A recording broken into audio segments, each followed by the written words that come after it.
Astaghfirullah. Assalamualaikum warahmatullahi wabarakatuh.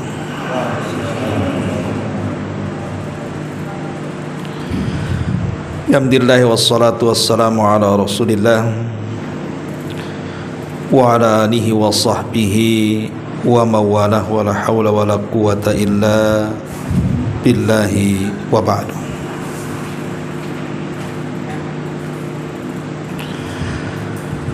Alhamdulillah, di malam ini kita bisa meneruskan kajian kita, masih membahas surat An-Naba. Dan malam ini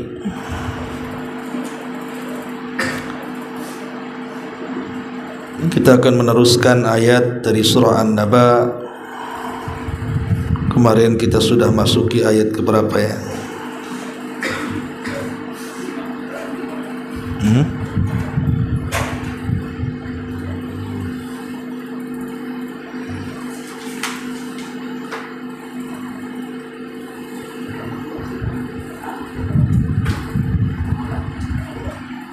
Ayat ke-6 ya. Baik.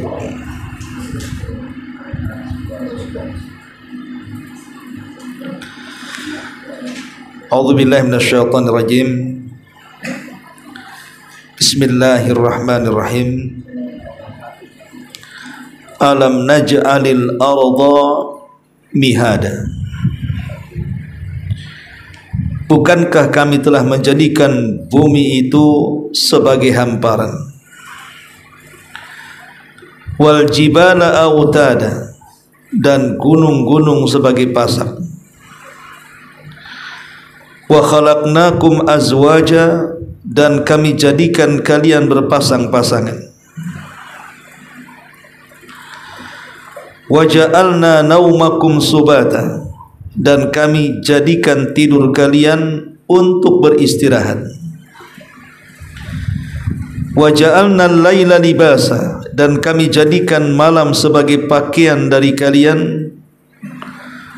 Wa ja'alna an-nahara ma'asya, dan kami jadikan siang hari sebagai tempat mencari kehidupan. Wa banaina fawqakum sab'an shidada, dan kami bangun di atas kalian 7 langit yang sangat kokoh. Wa ja'alna sirajan wahaja, dan kami jadikan pelita yang amat sangat terang, maksudnya matahari. Wa anzalna minal mu'sirati ma'an thajjaja, dan kami turunkan dari awan air yang sangat banyak. Linukhrija bihi habba wa nabata, agar kami turunkan dan kami tumbuhkan dari air hujan tersebut tumbuh-tumbuhan. Wa jannatin alfafa, kemudian kebun-kebun yang sangat lebat. Inna yawmal fasli kana miqata. Baik. Dari ayat 6 sampai 16. Di sini Allah Subhanahu wa taala ingin menjelaskan tentang tanda kekuasaan Allah Subhanahu wa taala yang besar di alam semesta. Tentu tidak lain untuk membuktikan ketauhidan Allah Subhanahu wa taala. Karena sebelumnya surah An-Naba mengkisahkan tentang berita besar yang dibicarakan orang-orang Quraisy. Salah satunya adalah membicarakan soal dakwah Nabi sallallahu alaihi wasallam yang mengajak manusia ke dalam tauhid. Maka di sinilah Allah Subhanahu wa taala ingin menjelaskan di antara tanda-tanda tauhid. Allah Subhanahu wa taala ingin menjelaskan tentang kekuasaannya, bahwa Dia adalah satu-satunya zat yang pantas disembah dan yang lainnya tidak pantas disembah.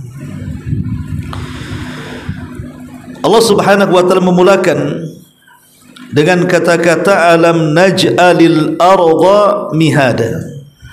Bukankah kami telah menjadikan bumi ini mihada sebagai hamparan? Sebagian ahli tafsir ada yang mengatakan mihada itu diambil dari mumahada, artinya dipersiapkan. Jadi artinya bukankah kami telah menjadikan bumi ini dipersiapkan untuk kalian? Tentu sesuatu yang dipersiapkan pasti sudah lengkap fasilitasnya. Makanya sebelum Allah Subhanahu wa taala menciptakan Nabi Allah Adam alaihi salatu wassalam, Allah sudah sediakan tempat Nabi Adam di bumi dengan berbagai macam fasilitasnya, mulai daripada lautannya, sungainya, hutannya, gunungnya, bukitnya, rawanya, tanah datarnya, tanah yang layak ditempati dan yang tidak ditempati, kemudian rizkinya mulai dari buah-buahan sampai kepada binatang-binatang, ikan-ikan, burung-burung dan begitu seterusnya.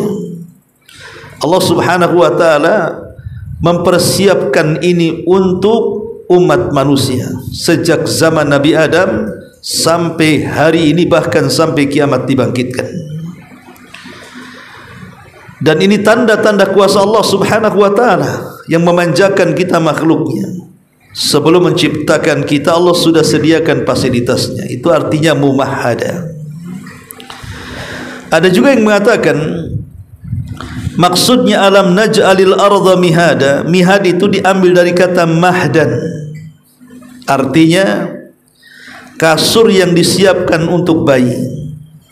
Mahdan itu kasur yang disiapkan untuk bayi, tentu agar bayi tidur di atasnya. Artinya ketika Allah Subhanahu wa taala mempermisalkan bumi ini seperti kasur, seolah-olah Allah ingin menyiapkan bumi ini untuk manusia hidup di dalamnya dengan fasilitas yang tadi saya sebutkan.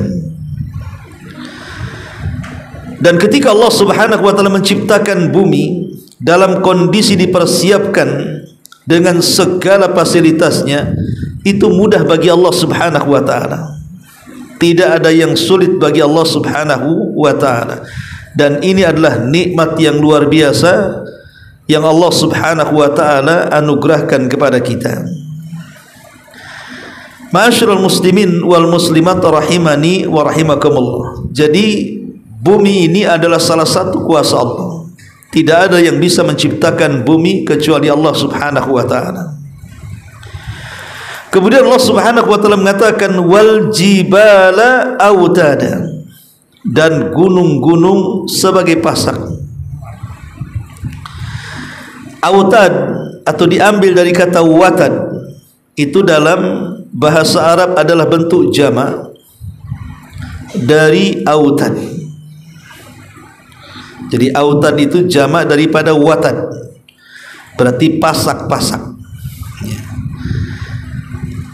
Tentu fungsi pasak ini supaya bangunan itu tidak miring apalagi roboh. Contoh umpamanya tenda. Tenda ini kalau tidak ada pasak dipastikan akan roboh. Umpamanya tenda seperti ini, ya. Sudah ada tiangnya tengah nih, tapi kalau kiri kanannya tidak ada pasak, dipastikan tenda itu akan roboh dan tidak akan kokoh. Tapi kalau seandainya dikasih pasak kiri kanan, depan belakang, tentu tenda itu akan kokoh.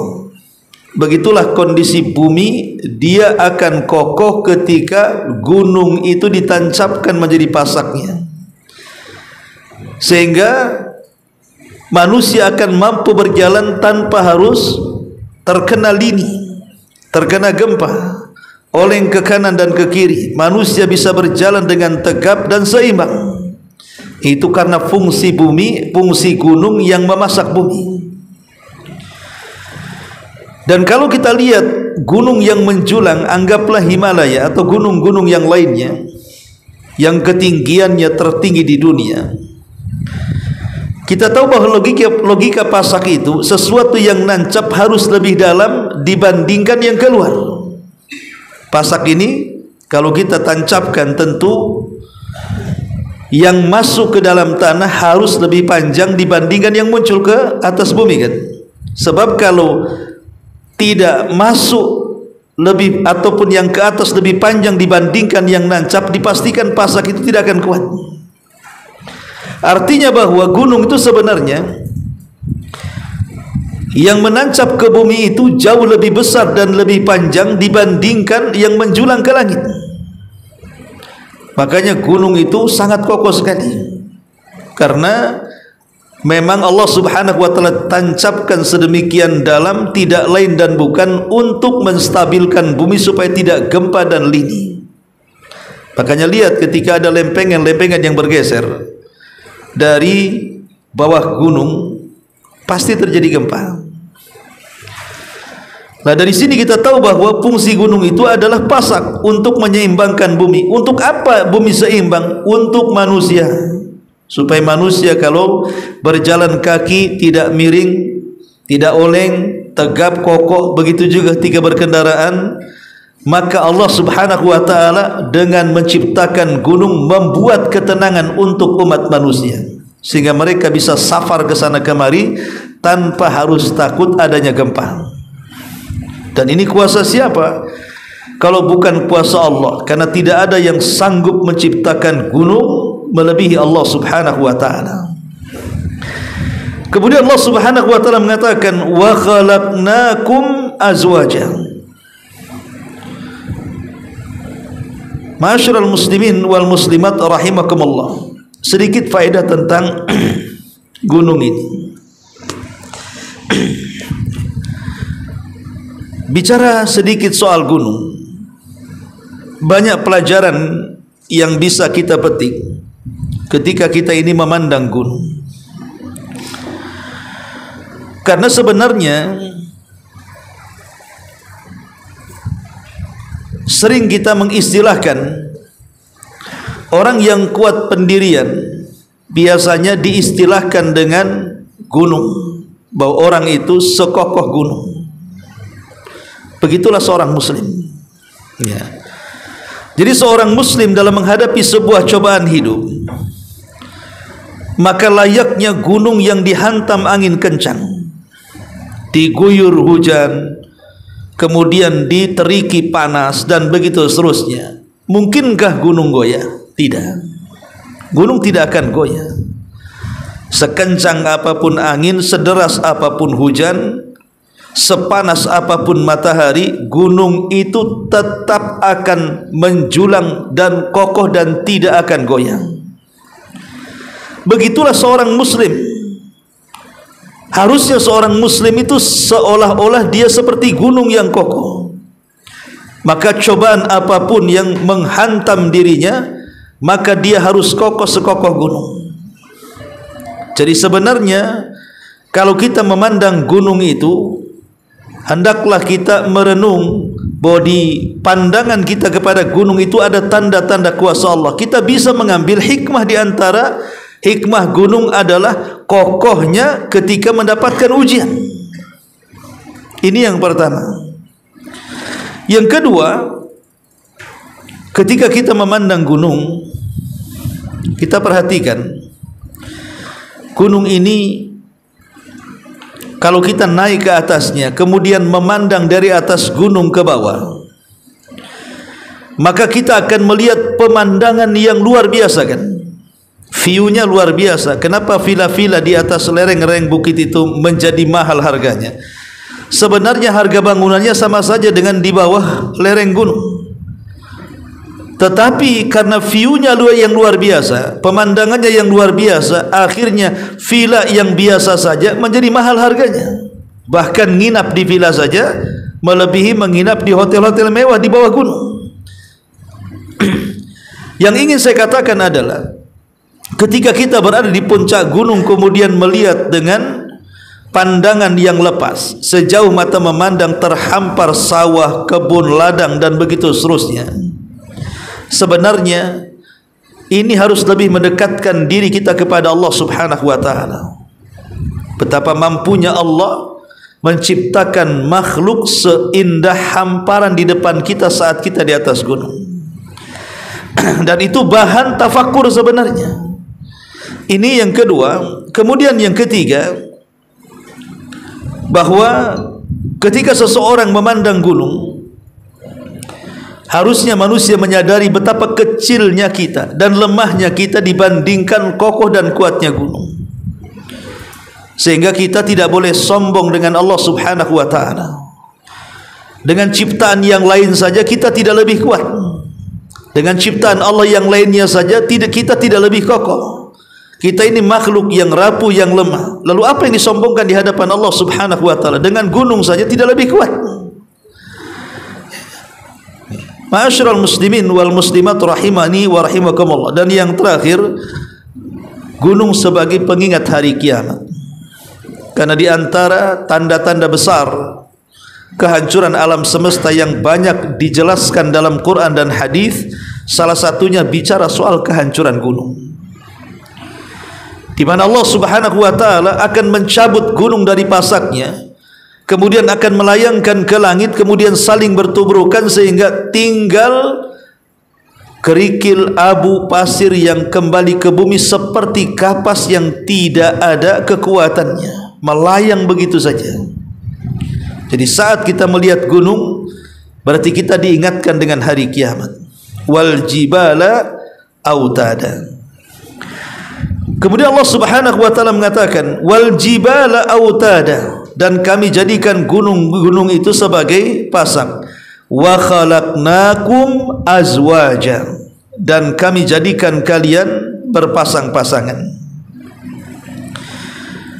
Kalimat wa khalaqnakum azwaja, dan kami jadikan kalian berpasang-pasangan, tentu ini merupakan nikmat Allah Subhanahu wa taala, di mana Allah menjadikan setiap makhluk itu berpasang-pasangan. Ada siang, ada malam, ada terang, ada gelap, ada barat, ada timur, ada utara, ada selatan, ada daratan, ada lautan. Itulah berpasang-pasangan namanya. Makanya Allah Subhanahu wa taala mengatakan, "Wa min kulli syai'in khalaqna zawjaini la'allakum tadhakkarun." Dan segala sesuatu kami jadikan berpasang-pasangan. Tentu para ulama ketika bicara kenapa Allah Subhanahu wa taala menciptakan makhluk itu berpasang-pasangan, yang pertama, Allah Subhanahu wa taala ingin menjelaskan bahwa dialah satu-satunya yang esa. Makhluk yang diciptakannya tidak esa karena ada pasangannya. Tapi Allah Subhanahu wa taala adalah zat yang esa, dia tidak ada pasangan. Qul huwallahu ahad. Dia adalah zat yang maha esa.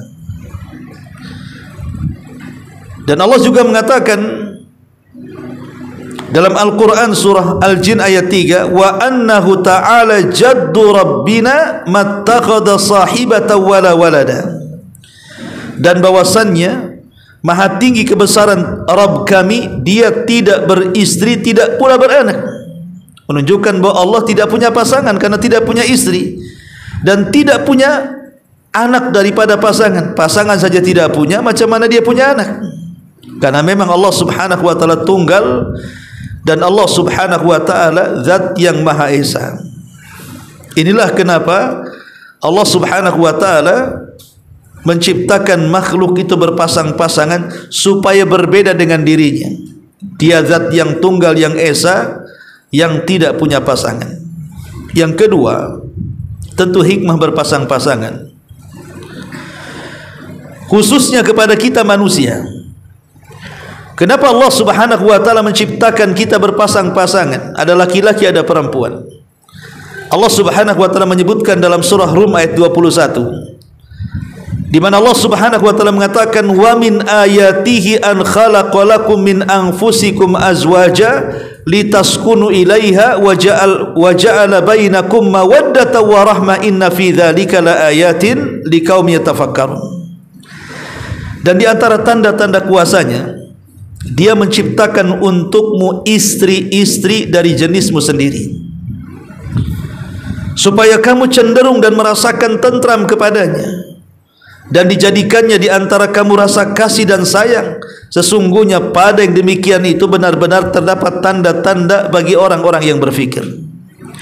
Jadi hikmah Allah Subhanahu wa taala menciptakan manusia berpasang-pasangan, ada Adam ada Hawa, supaya litaskunu ilaiha, mendapatkan ketenangan masing-masing dari pasangan itu.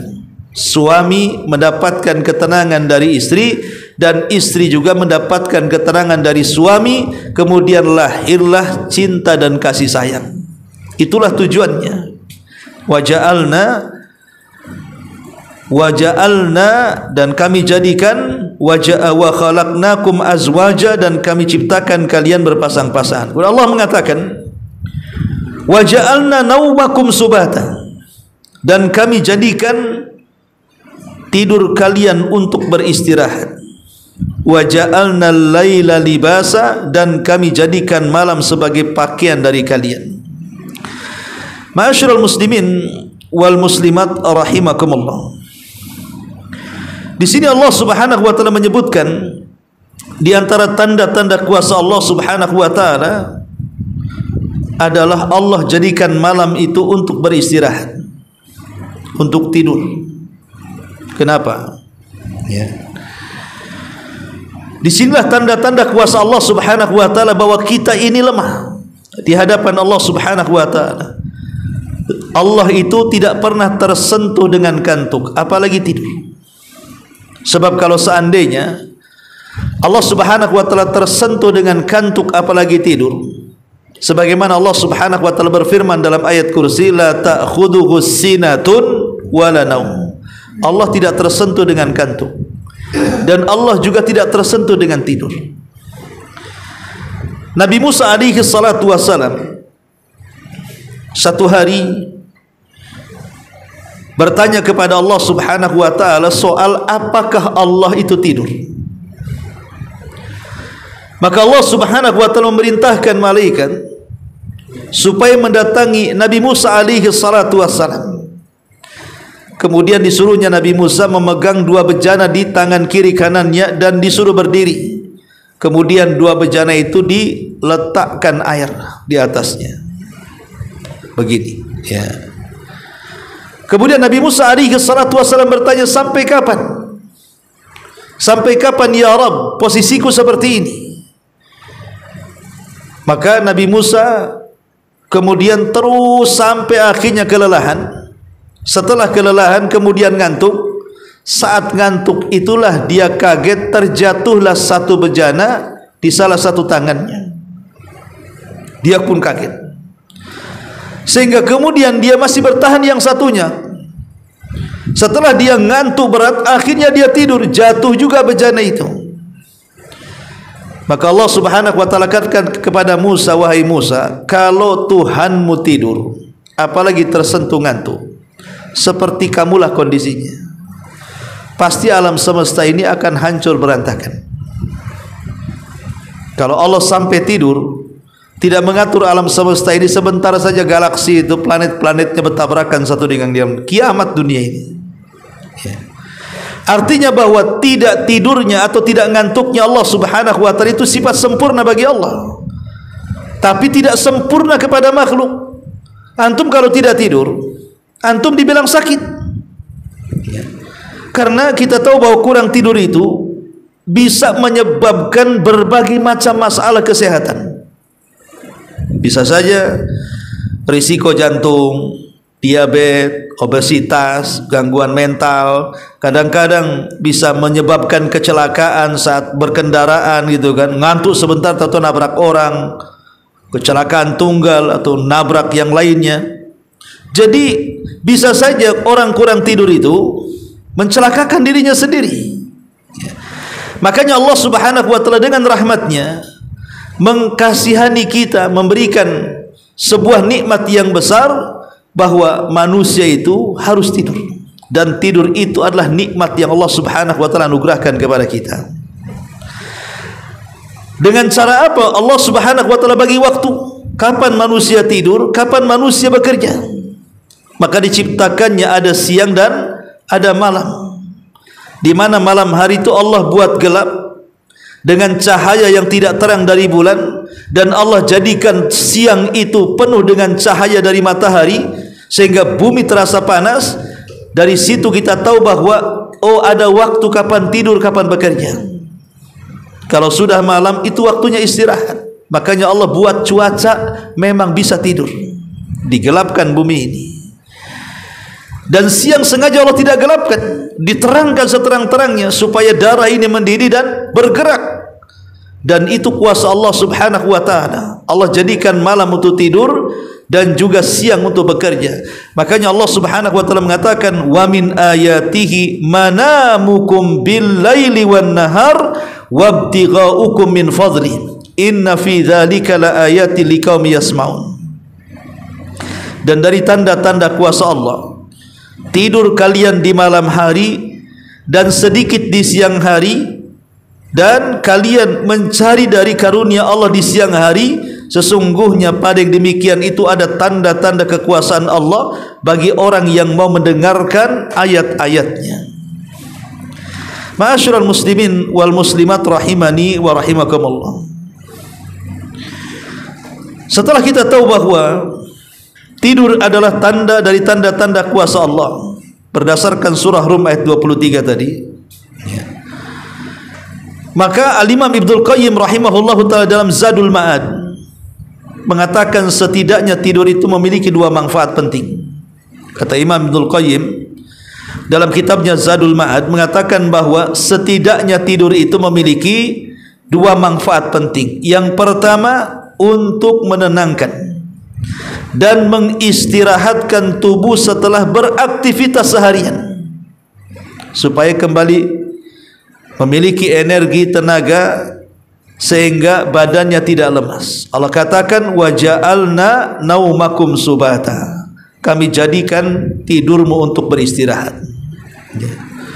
Yang kedua, untuk menyempurnakan proses pencernaan makanan yang telah masuk dalam badan kita.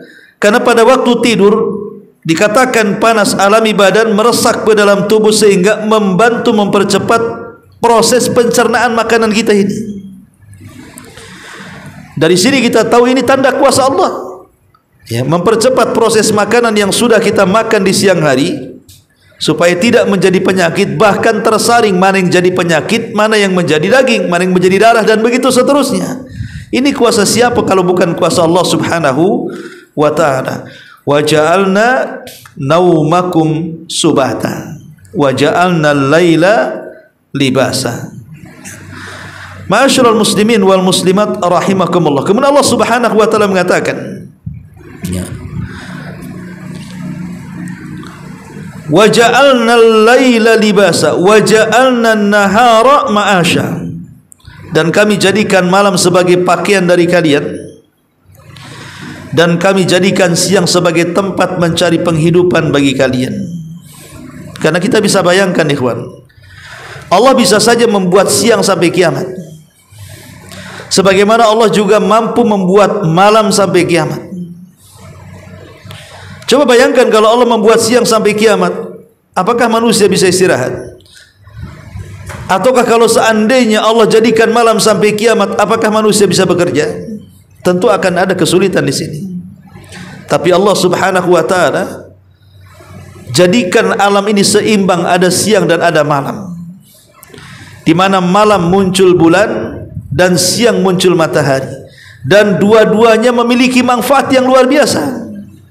Ya, antara bulan dan matahari itu Allah subhanahu wa ta'ala membuat manfaat yang luar biasa. Coba bayangkan, untuk menunjukkan adanya malam dan adanya siang itu dengan adanya matahari dan bulan.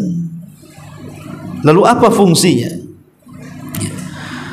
Tentu kita sudah tahu semua kalau seandainya kalau bicara tentang matahari dan bulan, di antara kedua fungsinya kalau bulan adalah untuk membantu kita menentukan waktu-waktu ibadah. Kapan puasa Senin Kamis, kapan puasa Ayyamul Bid, kapan datangnya Ramadan, kapan datangnya Idul Adha, Idul Fitri, itu semua ditentukan dengan bulan. Jadi dengan adanya bulan, Minimalnya kita tahu waktu-waktu ibadah. Begitu juga matahari ibadah di siang hari, kapan zuhur, kapan asar, sehingga kita tahu. Jadi secara singkat, pertama matahari dan bulan itu sebagai tanda kuasa Allah Subhanahu wa taala, dan itu disebutkan dalam surah Fussilat ayat 37. Wa min ayatihi lailu wan nahar wasyamsu wal qamar. Dan dari sebagian tanda-tanda kebesarannya ada siang, ada malam, ada matahari, ada bulan. Yang kedua, matahari sebagai sumber sinar dan bulan sebagai cahaya. Allah mengatakan wa ja'alal qamara fihinna nuran wa ja'ala syamsa siraja. Dan di sana dia menciptakan bulan yang bercahaya dan menjadikan matahari sebagai pelita yang cemerlang. Artinya matahari dan bulan memiliki fungsi yang amat sangat besar khusus untuk penduduk bumi kita manusia. Coba bayangkan di malam hari, satu bulan purnama bisa menerangi bumi, tapi ribuan bintang tidak bisa menyinari bumi. Memang bintang banyak, tapi cahayanya kan tidak sampai ke bumi. Tapi satu bulan purnama bisa menerangi bumi. Dengan adanya bulan itulah, maka manusia zaman dulu ya, mereka bisa safar di malam hari dengan cahayanya. Kalau sekarang alhamdulillah sudah ada listrik di mana-mana, tapi zaman dulu ya mereka hanya mengandalkan cahaya bulan. Nelayan yang di lautan, orang yang sedang safar di padang pasir, orang yang tersesat di hutan dan begitu seterusnya, maka bulan membantu mereka. Kalau matahari jangan tanya, banyak manfaatnya, baik dari segi kesehatan gitu ya. Istilahnya orang yang berjemur mendapatkan asupan vitamin D tanpa harus membeli. Lebih daripada itu, kalau seandainya tidak ada matahari, coba bayangkan di zaman era listrik seperti ini, kalau tidak ada matahari, di mana siang menjadi gelap seperti malamnya, berarti kita ini menghidupkan listrik 24 jam tuh. PLN mana yang sanggup menghidupi, menerangi satu bumi, coba siang malam listrik dinyalakan? Tidak ada yang sanggup. Tidak ada yang sanggup. PLN mana yang sanggup coba menerangi siang malam satu dunia ini? Tapi dengan cahaya matahari membantu kita, cukup satu matahari terang bumi ini tanpa harus ada lampu. Itu kuasa Allah Subhanahu wa taala menerangi gua-gua, lorong-lorong, gang-gang, rumah-rumah dan begitu seterusnya. Kuasa Allah Subhanahu wa taala yang sangat besar. Kemudian yang ketiga, matahari sebagai petunjuk waktu salat dan arah kiblat. Karena kita tahu bahwa matahari ini juga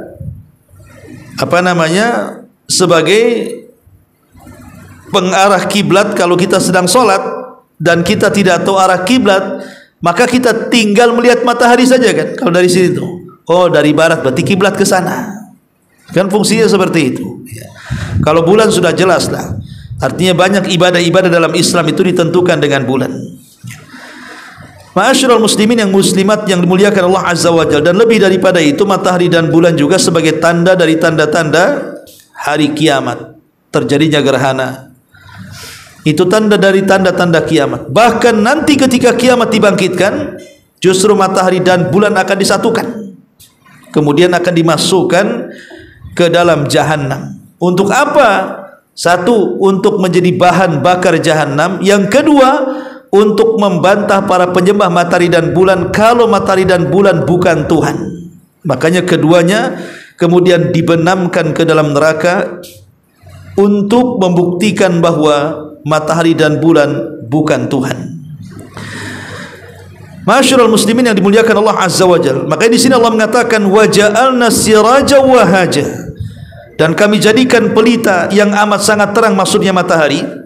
Wa ja'alnal qamara fihinna nura, dan kami jadikan bulan sebagai penerang. Kemudian Allah mengatakan wa anzalna minal mu'sirati ma'an thajjaja, dan kami turunkan dari awan air yang banyak.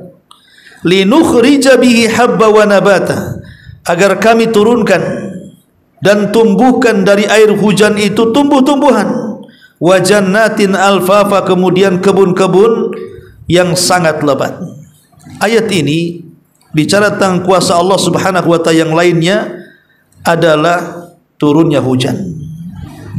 Hujan itu bagian daripada tanda-tanda kuasa Allah Subhanahu wa ta'ala. Ma'asyiral muslimin yang dimuliakan Allah Subhanahu wa ta'ala, dari mana kita tahu bahwa hujan ini tanda dari tanda-tanda kuasa Allah Subhanahu wa ta'ala? Kita lihat fungsi hujan, ikhwan. Fungsi hujan ini banyak sekali. Pertama, Allah Subhanahu wa ta'ala mengirim air kepada kita dengan percuma, air bersih, tanpa harus disaring air hujan itu. Kalau kita mengambil air dari sungai, belum tentu bersih, apalagi dari laut, belum tentu tawar, pasti asin kan itu. Tapi dengan Allah turunkan hujan ini, kan Allah turunkan air gratis, bisa langsung diminum tanpa harus disaring. Nikmat dan kuasa Allah yang luar biasa yang Allah anugerahkan kepada kita. Kita mendapatkan air bersih. Yang kedua, hujan ini bisa membersihkan debu. Contoh umpamanya kan, kalau kita di jalan raya, terutama Batam ini yang lalu lalang mobil kontainer, mobil macam-macam itu, kalau tidak ada hujan seminggu saja sudah berdebu di mana-mana kan. Dan ini menjadikan penyakit ispa dan yang semacamnya. Tapi sekali diguyur hujan, apa yang terjadi? Seolah-olah apa? Seolah-olah cuaca itu sangat segar sekali. Jadi menyegarkan suasana. Jadi menjernihkan suasana sehingga debu itu hilang entah ke mana.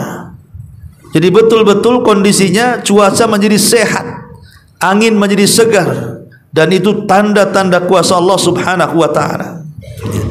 Kemudian yang ketiga, menyuburkan tanaman. Bahkan kalau kita katakan lapangan sepak bola saja yang gersang, tiba-tiba kemudian diguyur hujan berkali-kali, tumbuhlah kemudian rumputan yang hijau ranum itu. Belum lagi kemudian kebun-kebun, sawah-sawah, ladang-ladang, dan begitu seterusnya. Kemudian juga yang keempat, bisa menampung air. Baik ya rumah tangga nampung air gitu ya, ataupun bumi menampung air, sehingga kemudian sumur-sumur itu menjadi penuh lagi.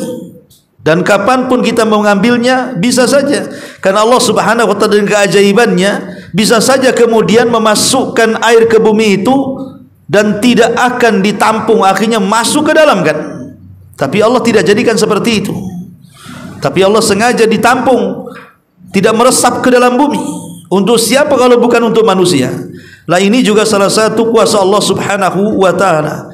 Bahkan lebih daripada itu, ada yang mengatakan bahwa meminum air hujan juga bagian daripada obat. Karena turunnya hujan itu sebagai rahmat yang Allah Subhanahu wa ta'ala anugerahkan kepada kita.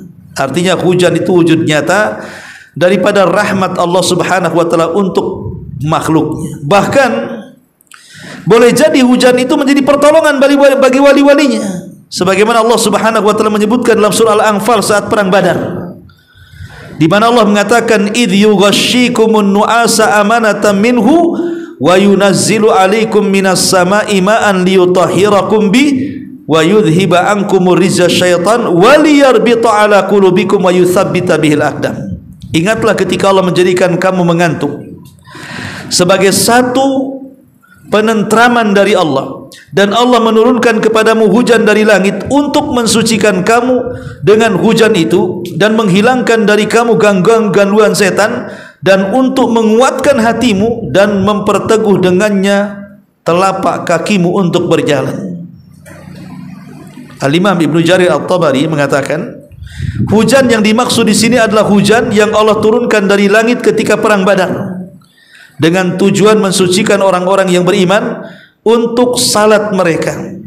Karena pada saat itu mereka dalam keadaan junub, namun tidak ada air untuk mensucikan diri mereka. Ketika hujan turun, mereka pun bisa mandi dan bersuci dengannya. Setan ketika itu telah memberikan was-was kepada mereka yang membuat mereka bersedih. Mereka dibuat sedih dengan mengatakan bahwa pagi ini mereka dalam keadaan junub dan tidak memiliki air.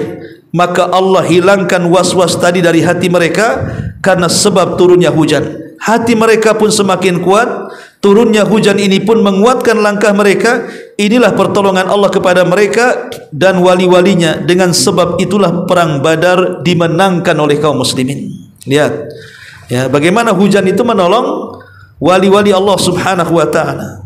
Bahkan ya, hujan sendiri sebagai alat bersuci, karena wudhu dan mandi jinabah dari air hujan dibolehkan, karena air hujan itu suci dan mensucikan. Termasuk juga hujanlah permisalan akan kekuasaan Allah, di mana mampu menghidupkan yang mati menjadi hidup, rumput yang mati jadi hidup. Dan ini kiasan, kalau Allah subhanahu wa ta'ala bisa menghidupkan yang mati seperti rumput-rumput itu, berarti di sini juga Allah mampu menghidupkan orang mati setelah kematiannya, kelak di kubur atau pada hari kebangkitannya.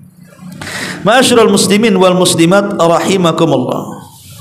Dari sini Allah subhanahu wa ta'ala ingin menjelaskan kepada kita tentang tanda-tanda kuasa Allah subhanahu wa ta'ala. Wallahu alam, ini diantara surah An-Naba dari ayat 6 sampai ayat 16, karena ayat 17 dan berikutnya membahas persoalan tentang akhirat. Artinya satu pertemuan lagi berarti selesailah surah An-Naba dari surah-surah pendek dalam juz amma. Baik, sampai di sini mudah-mudahan ada manfaatnya. Kita tutup dengan doa kafaratul majlis. Subhanakallah bihamdika asyhadu an la ilaha illa anta astaghfiruka wa atubu ilaik. Allahu ta'ala alam. Assalamualaikum warahmatullahi wabarakatuh.